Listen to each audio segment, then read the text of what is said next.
We're going to welcome our next speaker all the way from Montreal. He is president of Groupe Conseil Maritime in the Quebec region. He is member of Initiatives for the Future of Great Rivers, and he's director of the St. Lawrence Economic Development Corporation, where he chairs the Ethical Governance and Human Resources Committee. I'd like you to join me in a very warm bienvenue and welcome to the Vice President of Port Performance and Sustainable Development with the Montreal Port Authority, Mr. Daniel Dagenais.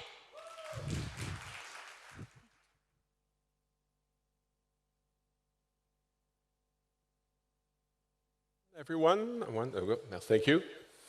It's an honor to be here. Actually, you're beautiful people. I have a great view right now of you guys. It's great. There's some empty seats. I'm not going to comment on that. No. But I'm honored. I'm honored to be here because shipping has been part of my life for almost 40 years now, and actually will now be part also of my family life because my eldest son, on a personal note, has chosen shipping as a career choice and navigation. So he's actually on the ship now, navigating. So he's actually keeping on the tradition for this family. But also I want to say that I'm humbled also because the speakers that came before us were so great, and you gotta actually gonna survive for the next 20 minutes with me. So please bear with me, and I'll try to keep you focused on what I want to do. So before getting into but today's topic for me is really port decarbonization efforts and the collaboration that we can work and do together. And before I get to that, maybe a few words about Montreal. So aside from the fact that we're across the Atlantic and that we're running a port, I mean, there's a few things that you might want to know about us. First of all, we have about nearly 40 million metric tons of cargo a year. Montreal is the second biggest port in Canada, and currently holds the 5th position on the east coast of North America, serving about 110 million North Americans through its natural hinterland. Now, the port handles containers, bulk, break bulk, liquid bulk, and dry bulk, and another side of business also is cruise that's also thriving in Montreal. Now, one thing that you need to know about the Port Authority is that the Port of Montreal is a landlord port, meaning that we do not take direct operation. Basically, we lease out property to terminal operators and stevedores, and they operate. And we are part of a Canadian network of port authorities that are owned by the federal government. So I am not a civil servant directly. I am completely autonomous from the federal government. However, my link with the federal government is through being a custodian of the land that's been invested to us. Now, we are currently located 1,600 kilometers inland from the Atlantic Ocean, and we are a destination port. And a great portion of our value proposition to our customers is usually proximity to markets as a key feature. Now, our strategic location can be leveraged efficiently and to serve almost 65% of the Canadian population, but almost 3/4 of Canada's manufacturing capacity in less than a day by road transportation. We are conveniently located before the first set of locks that leads to the Great Lakes. That means we are a transloading port and an efficient way to actually reach out inland further, reaching ports that are located 3,700 kilometers inland. So the port is also situated in a city that is densely populated, and our greater Montreal area is actually inhabited by almost 4.5 million inhabitants. Now, over the past decade or so, we have made decarbonization a signature feature at the Port of Montreal, and our interest in sustainable development goes back a long way. Now, the Port of Montreal has a long-standing, let me get my glasses, oh, so much clearer. So the Port of Montreal has a long-standing commitment to improve its environmental impact. Just 6 years after the publication of the Brundtland Report in 1987, we adopted our first sustainable development policy in order to frame our action in sustainable development. Since then, given the abundance of cheap reliable hydroelectricity in Quebec, we decided to make electricity a central piece of our strategy. We implemented shore power at our cruise terminal and installed a network of 42 shore power connections for vessels that are wintering in our port or that have made Montreal their home port, effectively eliminating the use of fossil fuel for these vessel stays in port. Electricity distribution on port is made available via a private network of substations owned by the port as well, maintained by the port, and as you can guess, also adapted and grow. Now, the Port Authority operates a small railroad and has done so for 125 years, connecting two national railroads to our marine terminals on our own rail network of about 100 kilometers of tracks that we operate, maintain, and obviously operate on. Our locomotives are powered in such a way that they use 35% less fuel and actually emit 85% less atmospheric contaminants than a regular locomotive. And we are looking for a zero-emission locomotive today because you need so in a very urban area. Now, in 2017, we introduced LNG as a source of energy for bunkering, and that became necessary because one of our domestic fleet operators introduced 5 LNG-powered vessels, and we needed to create that situation, create a situation and availability so that they can actually do bunkering in Montreal and go up and down the Great Lakes. Since then, other ports have joined this network. Now, we've made about 150 LNG bunkering operations since the beginning of this, removing tens of thousands of GHG emissions associated with the vessels. Now, we also leverage artificial intelligence. Why? Well, because we also are a point of convergence for most of modes transportation, rail and trucks as well. And the idea is to reduce a port truck environmental footprint as they come and go through our gates by increasing their fluidity in and around the port. Because fluidity in an organization like ours, where most products are not consumed nor transformed on premises, but rather flowing through us, it's very important that the cargo moves fast. Terminal handling equipment is also making good use of electricity. 25% of our RTGs for containers is now electrically powered, and by next year, this number will have reached 40. And in 2 or 3 years' time, 100% of our container handling equipment for yards will be completely electrified, and yard operators and terminal operators are actually looking at hydrogen as an alternative for electricity for their trucks.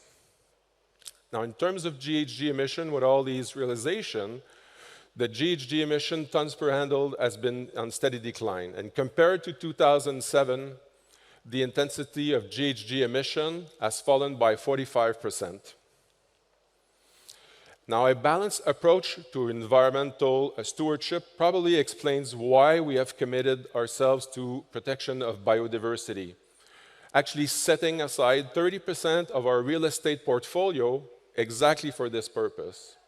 Not only are we keeping land on the side for that, but we are actually also funding research, important research, for endangered species around our lands. Now, our capital expenditure project or program is robust. About $100 million is reinvested in our business every single year. For an organization that has a revenue stream of about $130 million annually, this is very, very large. Obviously, we're amortizing these investments over a long period of time, but it's a massive amount. In this process, and because we have this environmental footprint, stewardship, and concern, we are always looking for greener material or new techniques that will improve the footprint of our projects. And reducing, repurpose, and recycle is part of a mantra that our engineering group is constantly repeating. But if I'm here today, it's not just some simply talk about what we've been doing in the last decades or so, but really what we can do together for the future. Now, from one end of the spectrum, someone alluded today, from one end of the spectrum to the other, citizens around the world were challenged in some way, shape, or form by extreme climate today, or this year.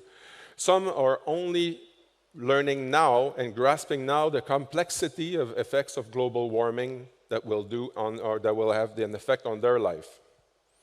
Similarly, I hope that they've also understood that we all have a moral duty to act on climate change. And in Canada, I'm sad to say, but our government is not doing enough. But luckily, where our government is not is falling short, the business is picking up. Very much like today, having a large conventum or a large conference on this particular topic and exchanging. Last year, 58% of Fortune 500 CEOs said that they had a plan to achieve carbon neutrality by 2050. The previous year, this number was only 36%. So despite growing financial uncertainty and worsening macroeconomic conditions and rising geopolitical tension, the increased number of company leaders making climate commitments is a welcome change on an otherwise bad scorecard result. Now, companies, large and small, have made consumer demands their own, and especially true in B2C models like retail. At first, the need to buy green was a niche phenomenon that was only reserved for a certain type of consumers. In Canada, we have an example on the screen. A major retailer decided to import the entire season collection of clothes by sailboat, albeit not a large quantity and obviously not for all purses. But this unique initiative helped educate consumers and pave the way for big box retailers to do the same and engage. Now, the awareness process is far more like what we've lived through in Fair Trade label a few years ago to raise awareness on wage disparity or wealth disparity in the commerce from producer to retailer. Now, despite concerns of greenwashing and having carbon neutral and net zero targets continues to be a strong correlated with high-performing sectors. What's interesting is that this desire to reduce emission is expressed in multiple business spheres like healthcare, household goods, aerospace. One to watch, obviously, is finance, because this sector enables all of us and all of our industry to actually go further in making our investments. And of course, the scopes and targets are different, but they are becoming a widespread phenomenon. Even when you choose Google Maps, for instance, today, you actually book a plane ticket. Comparators will actually provide you with some information on the carbon footprint associated with your purchase. Now, I can only be more happier to see that it's gradually becoming an integral element of decision making, but I can only hope that it becomes a decisive element in decision making. Because the fight against climate change is not an exclusive prerogative reserved to environmental activists only, we are all joining in. Now, the port joined the UN Global Compact a few years ago, and today I'd like to also make sure that we all stress upon and live through the 17th UN SDG, which is collaboration and exchange. And I think this meeting is all about that. In this battle, I'm convinced that collaboration will go a long way, and I'm convinced that the industry that we are all in is an instrument for victory. As it is often dubbed the backbone of trade, the shipping sector has a unique role to play. It is not only a sector that should decarbonize, but it's also an enabler for global decarbonization through transportation of low-carbon fuel. Decarbonization requires transformational change across our sector, more leadership, more courage, and the involvement of stakeholders. It is not only confined to one country, one continent, or an hemisphere. It's all over. On the scale of the Port of Montreal, we hold these assertions to be true. We have committed ourselves to carbon neutrality in Scope 1 by 2035, and we believe that Scope 3 will be attained just a few years later. The reason is simple. GHG emission under control is easy to fix, but the ones emitted by our partners, sometimes we have less control over. This is why we need to collaborate, innovate, and share more. Now, at COP26, we actually signed an agreement. Whoop.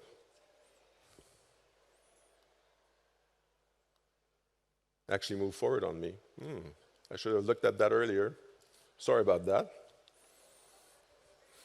So at COP26, we signed an agreement with the Port of Antwerp-Bruges for the first ever shipping corridor in order to create a carbon-neutral permanent link or maritime link. Now, our approach is simple. We are agnostic on the type of fuel in terms of energy source. We want to enable every transportation mode that converges to the port. And what we want to do is fill the infrastructure and availability gap.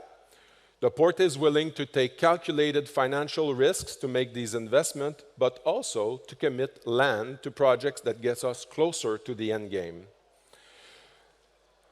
Others are either leading, or joining forces. Green corridors are multiplying, and that's for the best. But these collaborations may not be enough. The maritime sector and the marine sector is leading the way as it should. And according to the OECD or the World Economic Forum, 80 to 90% of trade is carried by water, meaning our Scope 1 emission is someone else's Scope 3, and we have to fix it.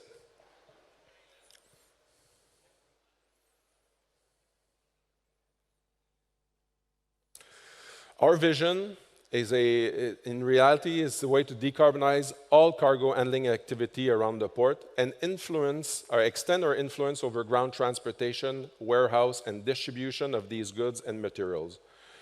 Now, the challenge is enormous, and the roadmap is composed of several components. I've decided to pick 4 today to really talk about: demand, supply, regulatory compliance, and technology.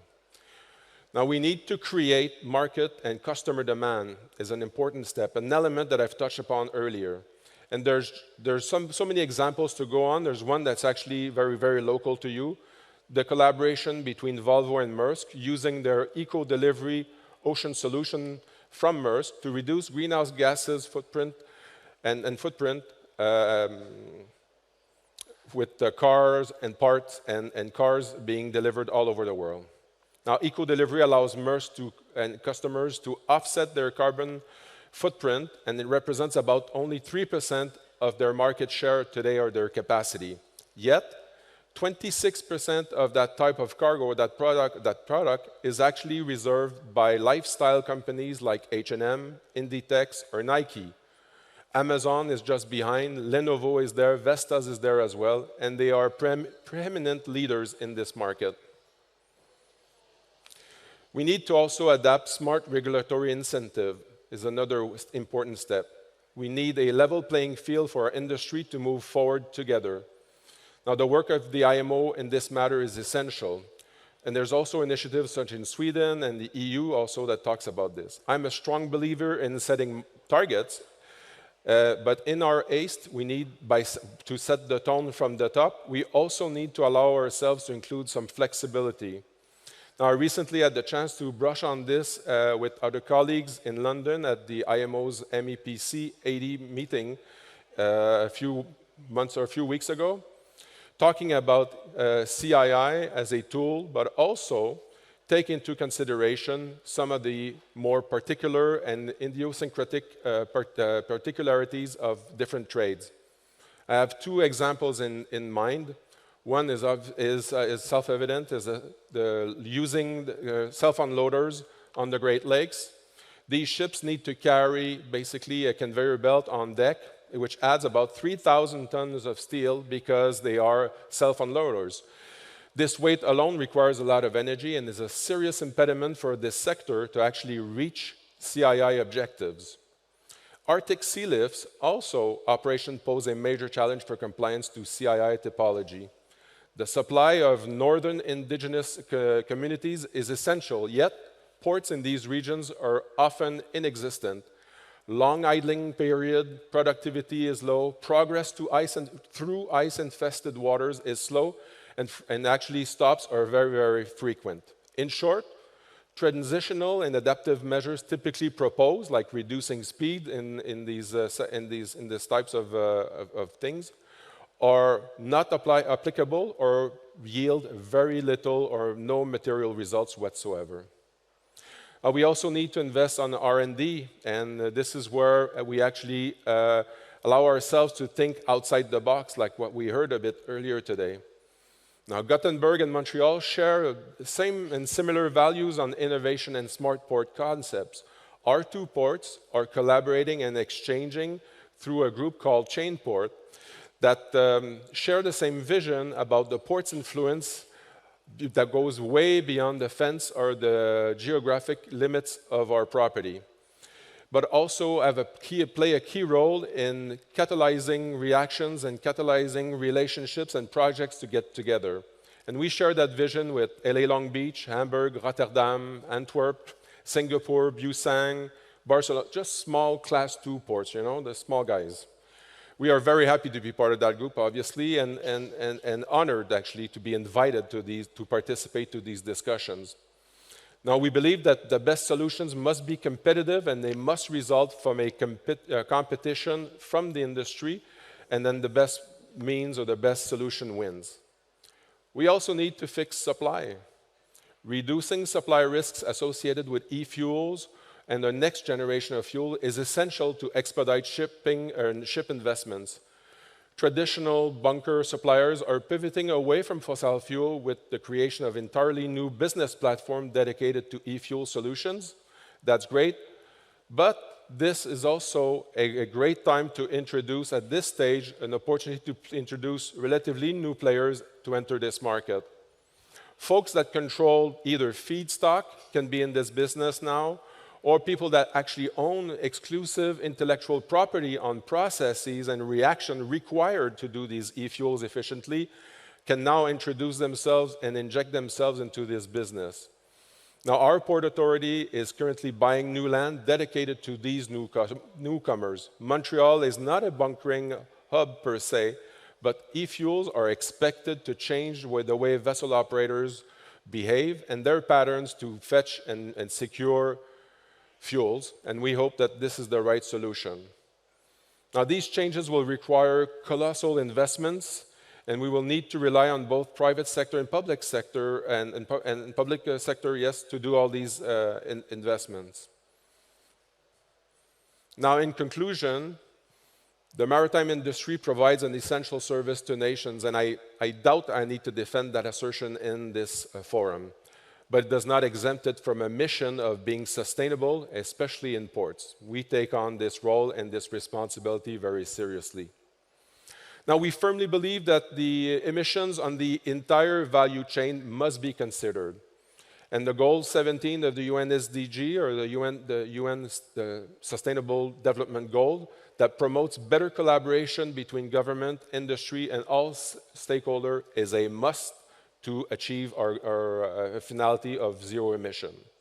Now, at the Port of Montreal, we think that sea shipping remains the most sustainable alternative to ground or air transportation. Now, albeit not all solutions are perfect, but it may require transitional adjustments until zero emission is reached. But we have the moral obligation to do so and start right now, not only with our industry, but not for our industry and not for the customers we save, but for the entire planet, because there is no plan B for Earth. Thank you.